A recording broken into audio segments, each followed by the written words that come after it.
Welcome back to the Reynolds Sports Report. It's so great to be with all of you here on a Thursday just before we have our first, what I should say, official Thursday night football game of the season. I know we had Dallas Cowboys versus the Philadelphia Eagles last week, but as a season opener, a game that's on NBC, that's kind of a one-off. Now we're back here to the Thursday night football on Amazon Prime. It's the Washington Commanders versus the Green Bay Packers to get things started off. And when you really look at both of these teams, these are two NFL playoff caliber teams, if not Super Bowl type of contenders for this year. But I'm fascinated how this game is going to start because truly this is a big time matchup. And in week one, not to get away from this game, first of all, didn't really disappoint when it came to all of the NFL matchups that we wanted to see and that we got. You talk about the Philadelphia Eagles versus the Dallas Cowboys. As much as, we thought the Eagles are going to win, we knew they were going to win. It was a competitive matchup through and through. And we'll get to a little bit more of the nitty gritty of what happened in that game a little bit later on in a new segment that I'm bringing you guys.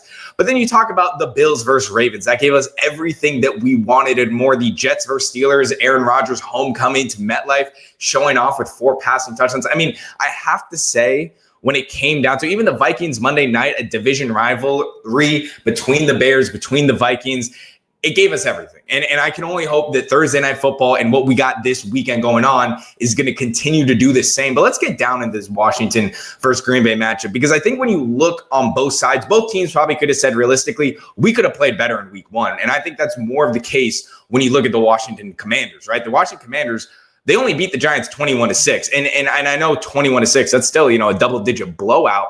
But it could have been a lot better, right? Jaden Daniels, I should say, was not as precise as we've known to or become accustomed to in last season in his Rookie of the Year campaign where he was slinging it. And I think a big reason why is Terry McLaurin was not really involved in any sort of offseason training. And I'm not just saying this, because Terry McLaurin's on my fantasy team tonight, but I'm legitimately saying he only got 4 targets last game. He had 2 receptions out of those 4. This is someone that I'm looking to have a bigger game and a bigger involvement in the offense. We saw Deebo Samuel have a lot more contributions when it came to the rush game. He had a 19-yard rushing touchdown as well as, 7-6 receptions. But anyway, when I look at this game, I think Washington has a little bit more to prove. And it's not prove that are they a Super Bowl contender, but kind of return to form that we saw them from last year. Because when I flip it to the other end, the Green Bay Packers looked dominant versus the Lions. They on both fronts of the ball, and obviously it helps now that they have Micah Parsons rushing the passer along Rashawn Gary and a few other young guys on that defensive line.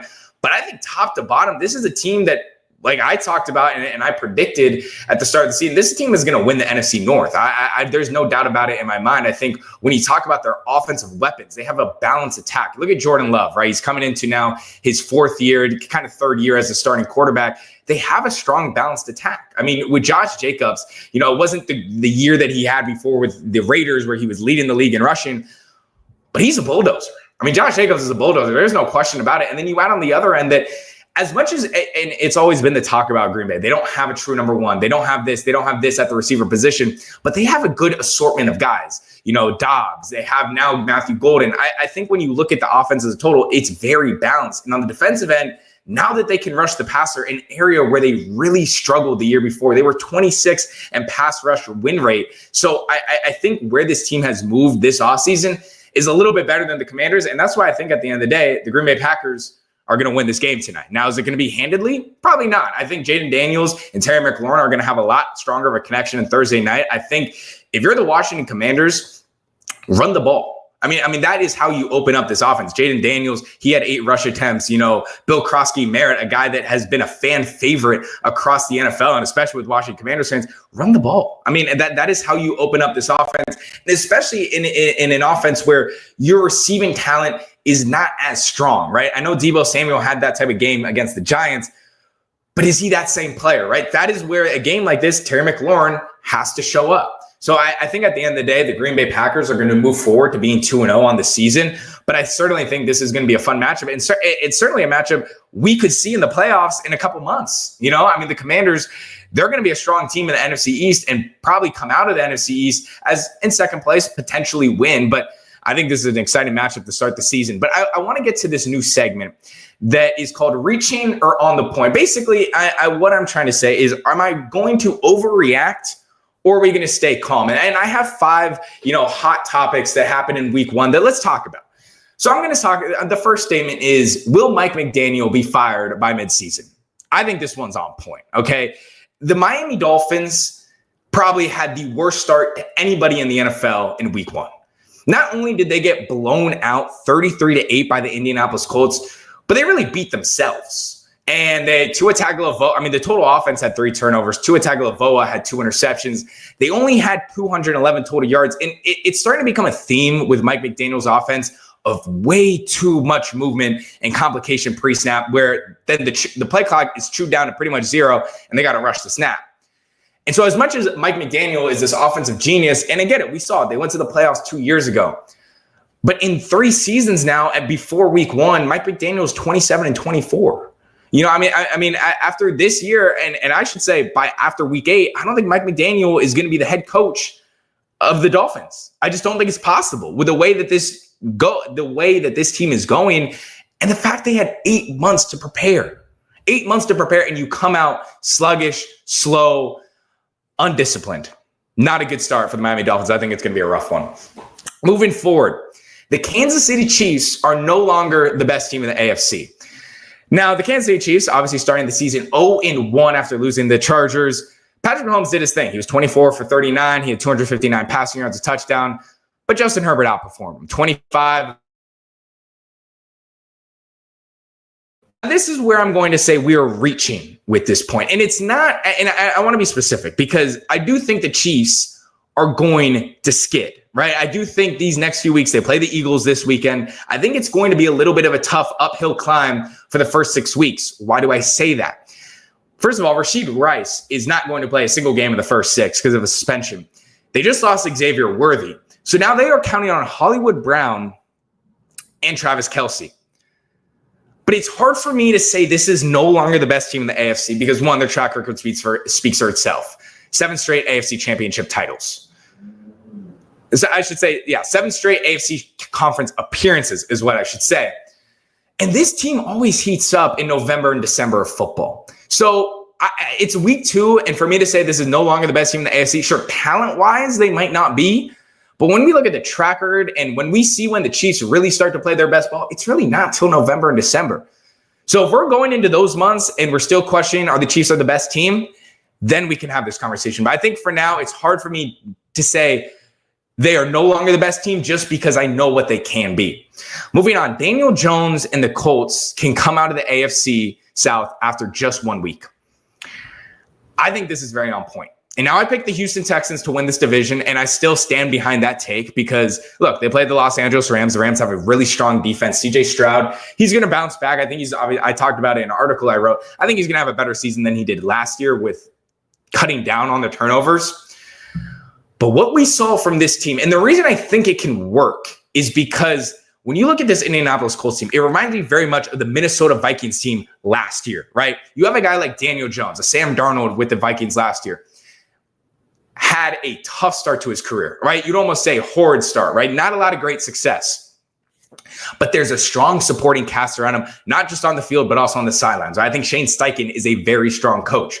And then you add on that there's talent around him. They have a strong offensive line, a good bell cow running back in Jonathan Taylor, and Michael Pittman and Josh Downs are 2 guys you want on the outside.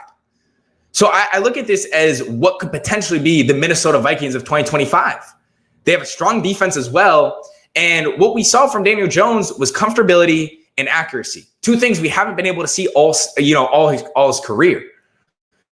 So I truly believe, and I'm not saying the Texans aren't going to win, but I do think they can come out of the AFC South. So I think that take is on point. Now, moving forward, CeeDee Lamb drops are going to be a season-long issue for the Dallas Cowboys. Now, the Cowboys came very close to beating the defending Super Bowl champions just about a week ago. I should say a week ago versus the Philadelphia Eagles. Now, I think we all thought the Philadelphia Eagles were going to go and blow them out, but the Cowboys made it competitive. But the Cowboys probably could have won this game if CeeDee Lamb had caught the football a few more times. So he had 4 drops in that Thursday night loss last week. And since entering the league in 2021, he's had the most drops among all active receivers with 35. I think this is on point. I think the drops issue are going to be a season-long issue. Now, this is not me saying that CeeDee Lamb is going to be a bad receiver by any means, but I think the drops are going to be an issue because, once again, CeeDee Lamb, this is not like oh, wow, he's dropping the ball. That's uncharacteristic for CeeDee Lamb. He had 7 drops last year, 6 drops the year before. Like this is not uncharacteristic from CeeDee Lamb. Now, does that mean he's not going to get 1,000 yards? CeeDee Lamb's going to get 1,000 yards. Is he going to fix the issue? I would hope so, for fantasy's sake and hopefully my mental sake.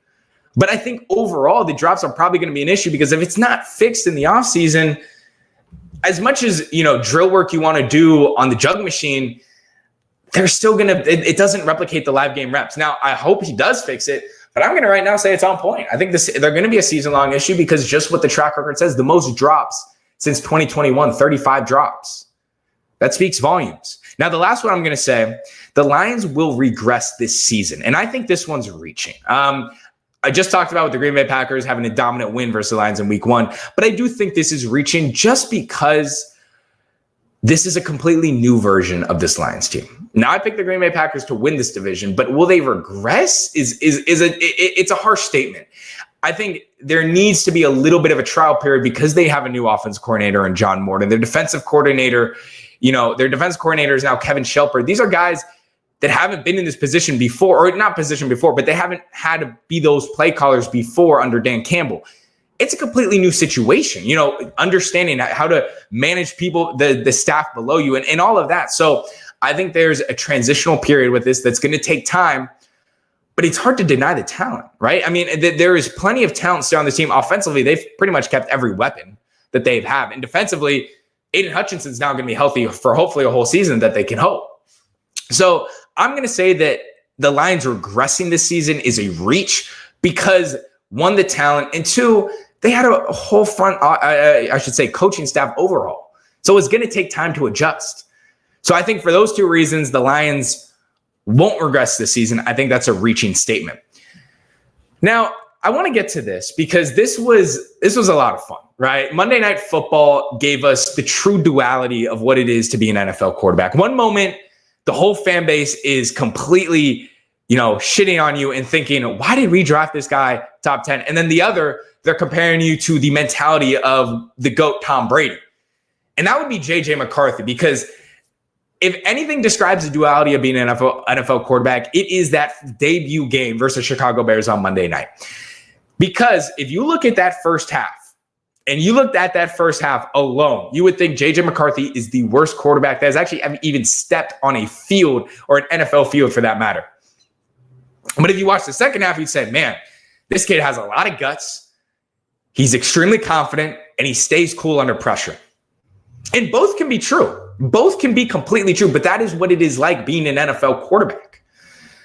And I have to say, after that game versus Chicago Bears, JJ McCarthy impressed me. I was impressed by the second-year quarterback to come out of that game, or to come out in the second half where it was all bad in that first half. I mean, there was no rhythm offensively, got nothing in the passing game going except for one end of the half throw to Josh Naylor. And then you start the second half with a pick 6. And I'm thinking to myself, oh my God, it's going to be very fast till JJ McCarthy is back on the bench. But what he showed us in that, second half of the third quarter and beyond was a lot of guts. And he was able to go out there and go on 3 straight scoring drives that would eventually lead to his game-winning, rushing touchdown to beat the Chicago Bears on Monday Night Football. Now, I'm not going to sit here and be like, wow, he's got the mentality of Tom Brady in week 1. But I think what is impressive is when you have a young quarterback who is under this type of pressure. He's thrown a pick 6. He's taken all these sacks. But he can still go out the next possession, keep his team dialed in, and then go out there and score 21 unanswered points. That's a leadership quality that you can't teach in every young quarterback. You can't. I mean, you could try, but some guys got it and some guys don't. And I think truly what you could take away don't take away the skill set that we saw from JJ McCarthy. Take away the mentality. Because that's the type of thing you need leading your quarterback. We can work on the quarterback things. Kevin O'Connell can be a quarterback whisperer. Josh McCown, the quarterback coach for the Vikings, is extremely helpful. Even Daniel Jones now in the Indianapolis Colts talked about how Josh McCown it helped his development by a lot. But you can't teach that mentality thing. That's something that the individual has to get on themselves. So I think it's extremely impressive what JJ McCarthy did on Monday night. Now, will it continue? Time will only tell. But it's a good starting path. He just can't start as slow as he did. So there's a lot of other things to clean up for the Minnesota Vikings, but you got to say there's a lot to like about this JJ McCarthy kid, especially in that second half. But moving forward, and I'm going to end this with, we're not even really going to talk about football anymore. I know this the title is all about, the kings of sports is back. But let's talk about two other kings, or I should say two gods of this tennis world, and that's Sinner. Now, if you don't know what Sinner is, it's Jannik Sinner and Carlos Alcaraz, who met again in the U.S. Open for the 15th time in their whole career. And 15th time total matchup in their whole career. Now, Alcaraz obviously ended up winning. He won in, 4 sets, a 3-1 victory over Sinner. But this is becoming routine now. And if you're not tuned in to tennis at this moment, you got to start tuning in. Because I get it, football, basketball, and all that it can be a lot more interesting and a lot more dramatic and all that. But tennis is just right up there. And the reason I say two gods is because between the last 8 major finals, it has been between Alcaraz and Sinner, dating back to the 2024 Australian Open. Now, if I had to say this was, and if I had to compare this in NBA terms, this is the equivalent of the 1980s Bird versus Magic rivalry. And right now, Magic Johnson is Carlos Alcaraz and Larry Bird is Jannik Sinner. I think if you're not tuning into tennis, and to be honest with you, I wasn't as tapped in, but I'm now tapped in because you cannot deny the greatness of either athlete. So the season is coming to a wrap. It's over after the U.S. Open, but put on your calendar for next year any major final. I know it's a little bit early. I know they play them in Australia. They play them in France, but you got to start tuning in because we are on that next wave of what used to be the big 3 in tennis. We now got the big 2, and they're here, and they're here to stay. And that's how I'll finish this. So tune into tennis, but really tune into the NFL because we got great NFL action this week. Like I mentioned, Thursday Night Football about to get kicked off between the Washington Commanders and the Green Bay Packers. Both teams looking to stay undefeated on the season, become 2-0. Another team will take their first loss of the season. But other than that, I've been your host, Jude Reynolds Ocanas, here on a Thursday. I hope you guys enjoy your weekend. And don't forget about the USC pregame show we got coming up tomorrow. Me and Elam are going to talk about USC's matchup versus Purdue, the first Big Ten matchup for USC football this season. But other than that, I've been Jude Reynolds Ocanas. And anyway, I'll see you guys next time. It's been real. Stay calm.